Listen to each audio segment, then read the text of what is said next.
Kapan sebaiknya calon jemaah haji menggelar acara syukuran keberangkatan ke Tanah Suci atau Walimatus Safar?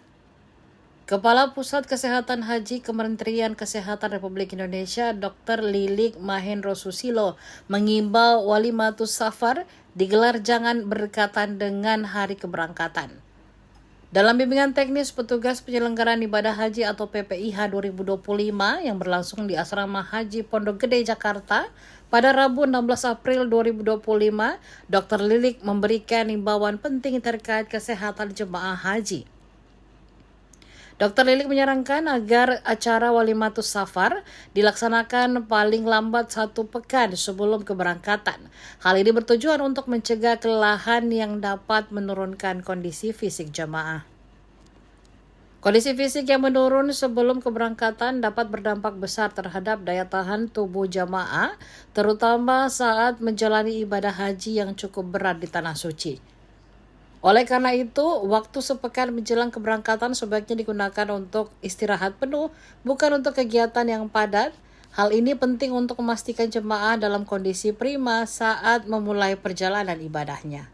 5 kali. Oleh karena itu nanti sama-sama kita mesti kendalikan jemaah supaya mereka beraktivitas di siang hari di luar hotel.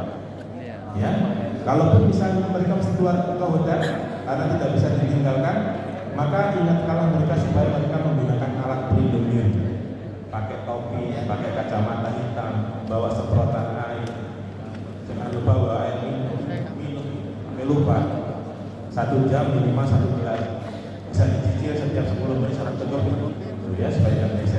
Itu mesti kita ingatkan bersama ya, supaya semuanya nanti bisa melaksanakan rangkaian hukum dan selanjutnya hingga selesai ya secara paripurna dan bisa bersama mereka dengan rombongan di kloter ya, seperti itu yang mendapatkan pelayanan di kloter, yang mengakses klinik di kloter. Jadi sebagai informasi Bapak dan Ibu, nanti pada saat jemaah berada di Mekah, insya Allah nanti di setiap hotel yang ada di Mekah akan didirikan klinik satelit ya. Klinik ini dikelola atau dioperasionalkan oleh teman-teman kita tenaga kesehatan haji yang ada di kloter. Jadi bayangkanlah misalnya satu hotel dihuni 12 kloter, karena sekarang ada 2 petugas kesehatan di kloter, berarti ada 1 dokter, ada 12 dokter dan ada 12 perawat. Nah mereka inilah yang nanti mengelola klinik yang ada di hotel tersebut, dan nanti insya Allah akan dibantu dengan tenaga kesehatan haji yang dari daerah, petugas dari daerah yang dari kesehatan, mereka juga akan bantu hal tersebut.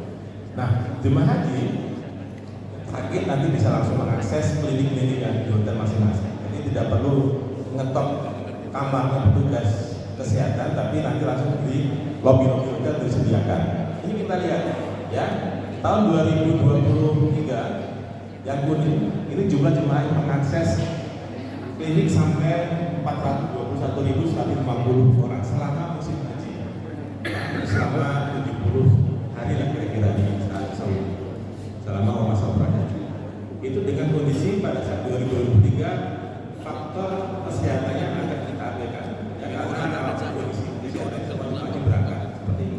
Nah di tahun 2024 alhamdulillah ya, angkanya menurun drastis, hanya sekitar 230.000 orang saja yang sakit ya, di kloter. Sakitnya pun masih ringan-ringan ya, batuk pilek, karena darah tingginya mulai ya stabil, gula darahnya juga mulai naik kan, seperti itu.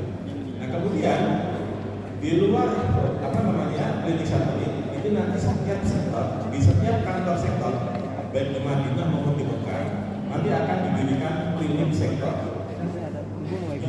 Untuk antisipasi jamaah risti untuk pada tahun ini seperti apa Pak?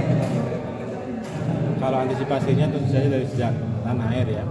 Dari sejak tanah air kita identifikasi buat mereka yang sudah punya penyakit dan mesti minum obat rutin, itu kita ingatkan supaya mereka jangan lupa bawa obatnya untuk kebutuhan selama nanti di sana sampai dengan perjalanan, supaya nanti tidak sampai putus minum obatnya. Kita usahakan semua kesehatan selalu dalam kondisi yang terkendali. Itu yang kita lihat seperti itu. Pak, kabarnya jamaah lansia ada 5% dari keseluruhan total jamaah haji.